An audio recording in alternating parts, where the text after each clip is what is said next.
अब आप लोग देखें क्वेश्चन नंबर 7। अब आप लोग देखें क्वेश्चन नंबर 7।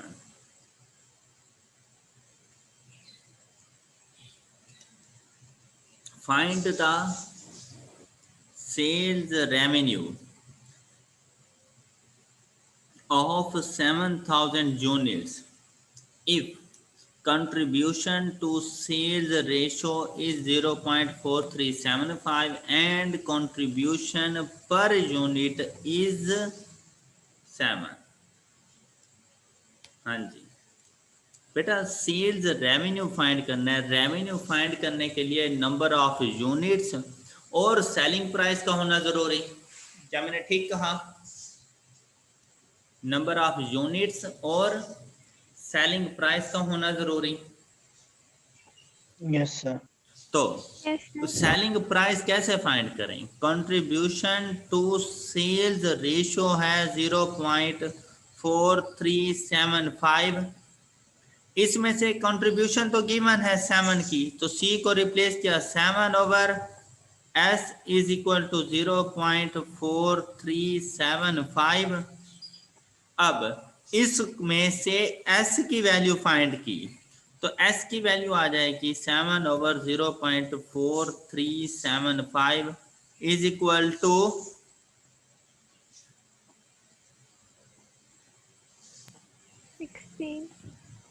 16। तो सेलिंग प्राइस कितनी हो गई? 16 सर। तो अब रेवेन्यू क्या आ जाएगा? 16 multiplied by 7,000 is equal to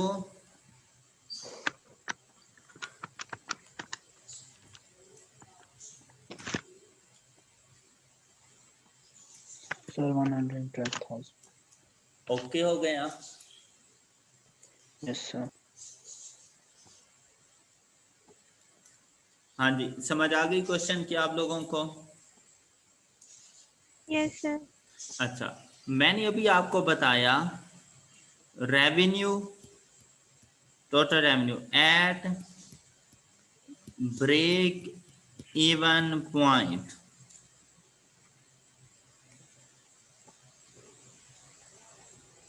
is equal to total revenue at break even point is equal to fixed cost over contribution to sales ratio। Yes sir. Okay okay, Yes, ऐसे ही था ना? लेकिन अब इस क्वेश्चन में हमें तो ये नहीं बताया गया ना कि ये 7,000 हमारा ब्रेक इवन पॉइंट है। ये तो नहीं बताया गया ना हमें। Yes, sir. तो ऐसी सिचुएशन में अगर आपने total revenue at any point find करना हो, मतलब एनी नंबर ऑफ यूनिट, चाहे वो ब्रेक इवन पॉइंट है या नहीं है, तो फिर आप total contribution divided by contribution to sales ratio कर दिया करें। Total contribution divided by contribution to sales ratio. अब आप खुद सोचें बेटा, ब्रेक इवन पॉइंट पर तो फिक्स्ड कॉस्ट और टोटल कंट्रीब्यूशन दोनों एक दूसरे के इक्वल होते हैं। Yes sir. तो क्या दोनों में कोई फर्क पड़ेगा? लेकिन अगर ब्रेक इवन पॉइंट के अलावा कोई भी और पॉइंट है तो फिर टोटल कंट्रीब्यूशन और फिक्स्ड कॉस्ट अलग अलग होती हैं। अब हमें तो नहीं पता था कि 7,000 हमारे पास ब्रेक इवन पॉइंट है या नहीं है, लेकिन क्या हम 7,000 पर टोटल कंट्रीब्यूशन फाइंड कर सकते हैं? 7,000 यूनिट्स पर क्या टोटल कंट्रीब्यूशन फाइंड हो सकती है? बताएं बेटा। Number of units given, contribution पर यूनिट भी गिवन। क्वेश्चन में 7 रुपीज पर यूनिट कंट्रीब्यूशन है, 7,000 नंबर ऑफ यूनिट्स हैं, दोनों को मल्टीप्लाई करवा दो Yes, sir. तो टोटल Yes, कंट्रीब्यूशन नहीं आ जाएगा। आ जाएगा सर। तो टोटल कंट्रीब्यूशन डिवाइडेड बाय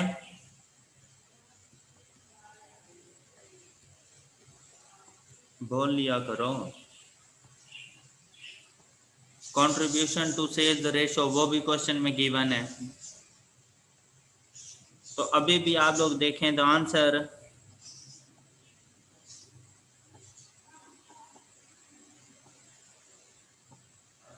आवाज नहीं आ रही? आ सर रही है आज सर। तो क्या समझ नहीं आई आपको? सर आ गई है, वो मैं लिख रही थी। आ रही है। साथ साथ बोलते रहा करें, जब मैं पूछूं तो उस टाइम बोल के मुझे बताया करें। तो okay sir. Total revenue at any point is equal to total contribution over contribution to sales ratio. तो टोटल कंट्रीब्यूशन के लिए 7000 को मल्टीप्लाई करवा दें कंट्रीब्यूशन पर यूनिट 7 के साथ, तो 49,000 डिवाइड कर देंगे कंट्रीब्यूशन टू सेल्स रेशो 0.4375, तो आपके पास आ जाएगा total revenue at 7000 units. Clear? Yes sir. अच्छा, अब अगर इसी क्वेश्चन में होता कि 7000 unit is the break even point, और फिर आपसे पूछता फाइंड फिक्स्ड कॉस्ट, तो क्या आप फिक्स्ड कॉस्ट बता सकते थे उसे? Yes sir. कैसे? सर 7000 सर ये को टोटल रेवेन्यू को मल्टीप्लाई कर लेते हैं उसके बाद। टोटल रेवेन्यू को किससे मल्टीप्लाई कर कंट्रीब्यूशन देते हैं? Contribution contribution to sales sales ratio. Ratio. Total revenue को मल्टीप्लाई कर देते कंट्रीब्यूशन पर यूनिट से। Yes sir. Sir contribution to sales ratio. बेटा, ब्रेक इवन पॉइंट पर total contribution and fixed cost एक दूसरे के इक्वल नहीं होते।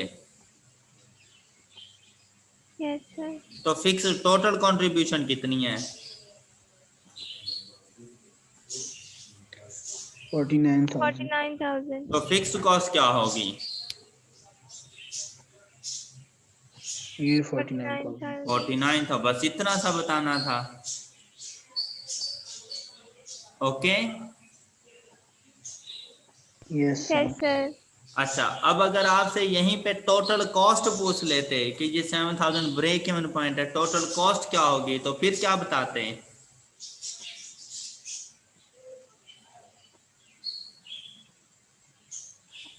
फिर क्या बताते हैं? फिर हम सो जाते हैं, है ना बेटा? Total revenue is equal to total cost break even point पर। टोटल रेवेन्यू 112,000, तो टोटल कॉस्ट भी यही है 112,000। हादिया नींद आ रही है? नहीं सर, थोड़ा कंफ्यूजिंग है ये। कंफ्यूज इसमें कंफ्यूजिंग है क्या? ब्रेक इवन पॉइंट पर हमने पढ़ा हुआ नहीं है कि total revenue is equal to total cost है? Yes sir. तो ये टोटल रेवेन्यू हमने 112,000 डिफाइन किया, कर लिया ना? 112,000 टोटल रेवेन्यू ही यस फाइंड सर। करके दिया है ना, तो यही टोटल कॉस्ट होगी अगर ये ब्रेक इवन पॉइंट है तो, है? यस सर, आ गई है समझ। चलो, क्वेश्चन नंबर 8 जल्दी से खुद से सॉल्व करें यार, जल्दी करें। जी बेटा। अच्छा बेटा, ऐसे क्वेश्चन को करने के ना बहुत से मेथड्स होते हैं। अब जैसे ऊपर वाले क्वेश्चन में मैंने आपको बहुत से मेथड बता दिए, या आप पे डिपेंड करता है कि आपको जो मेथड सूटेबल लगे आप उसी से सॉल्यूशन फाइंड कर लिया करें। ओके, परेशान नहीं हो जाना। अब अगर इस क्वेश्चन में आप लोग देखें तो आपको सेलिंग प्राइस बता दी गई 10 rupees, selling price 10 rupees, fixed cost given है 640, contribution to sale ratio 0। What is the break even point? अब बेटा ब्रेक इवन पॉइंट का फार्मूला क्या होता है? Is equal to fixed cost fixed cost over divided contribution by per unit. Contribution per contribution unit. Per unit. शाबाश। तो बेटा C over S ratio से कंट्रीब्यूशन फाइंड हो सकती है। यस सर, अब 0.04। C is equal to selling price 10 is equal to 0.4, तो contribution की वैल्यू क्या आ जाएगी हमारे पास? Yes, sir. Okay Hadiya, Yes, sir. अब fixed cost is equal to 640 over 4 is equal to 160। 160. Clear? Yes, sir. Yes, sir. अच्छा, अब इसका सेकंड मेथड बता दूं अगर कंफ्यूज ना हो तो। बता दें। सर बता दें। अच्छा बेटा, ये 640 डिवाइडेड बाय 0.4 कर दूं तो आंसर क्या आएगा? Fixed cost divided by contribution to sales ratio करें तो आंसर 1600. क्या आता है?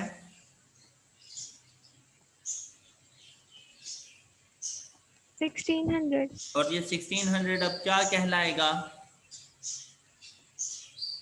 Total revenue at Total break even revenue point. of the.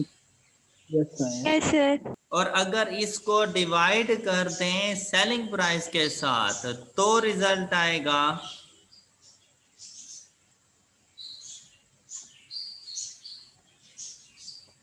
Break even point. Break even. Point. हाँ जी, ओके हो गया है। Yes, sir. चलें बेटा, ये मेरे नोट्स के तो सारे क्वेश्चन क्लियर, और ये नोट्स तो मैंने आपके साथ कल शेयर कर लिए थे ना? Yes, sir. हो गए थे। चलें, गुड, शाबाश। अब आपका रहता है ये क्वेश्चन बैंक। आपको याद है ना, क्वेश्चन बैंक में से कुछ क्वेश्चन हमने नहीं किए थे। Yes, sir. तो ये ज़रा 2.7 देखिएगा, आपको समझ आ गई इसकी?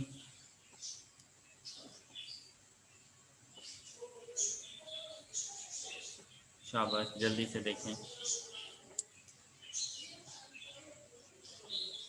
Yes, sir. आगे. जी हादिया, ओके, Yes, sir. ये मैंने कर लिया था कल। गुड, शाबाश बच्चे। और आंसर आता है इसका Yes, sir. जी। नेक्स्ट क्वेश्चन देखते हैं। ये बेटा ज़रा क्वेश्चन नंबर 2.9 एंड 2.10 इनको करें, जल्दी करें। अभी मैंने इसका कॉन्सेप्ट आपको दे दिया, ये अब आपने मुझे सॉल्व करके देना है। शाबाश। क्वेश्चन 2.9 हो गया Yes, sir. और आंसर आया 140, sir. 140. क्लियर। और 2.10 हो गया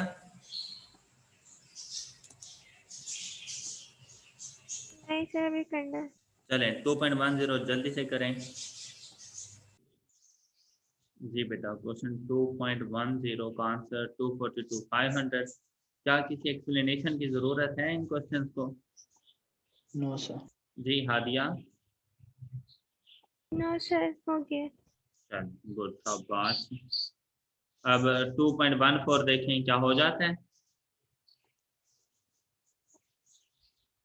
यस सर, ये हो गया था। चलिए जी, जरियाब कैलकुलेटर Sir, हो पे। गए थे sir. गुड।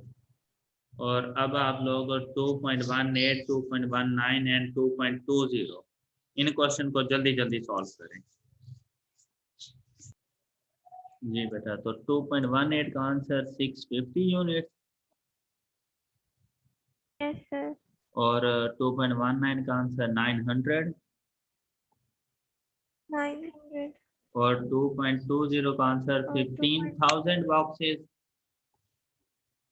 Yes sir. जी। Yes, अच्छा sir. बताएं, किसी किस्म के एक्सप्लेनेशन की ज़रूरत है? No No, sir. sir. अच्छा, अब आप खुद बताएं, क्या कॉस्ट बिहेवियर का टॉपिक अच्छे से प्रिपेयर हो नहीं गया? यस सर, हो कोई गया। कोई इशू तो नहीं है ना अब इसमें? No sir. चलें, ये बहुत अच्छा हो गया। अब हमारा बेटा ये कॉस्ट बिहेवियर ना चैप्टर 1 में है और इसके क्वेश्चन चैप्टर 2 में है। कॉस्ट बिहेवियर का टॉपिक हो गया है, चैप्टर 2, 3 और 7 हो गए हैं, ऐसा ही है। अब हम लोगों ने चैप्टर 8 एंड 9 स्टार्ट करने थे। Yes sir. Yes, sir. चलते हैं, और वो 8 एंड 9 कल करें। Yes sir. Same.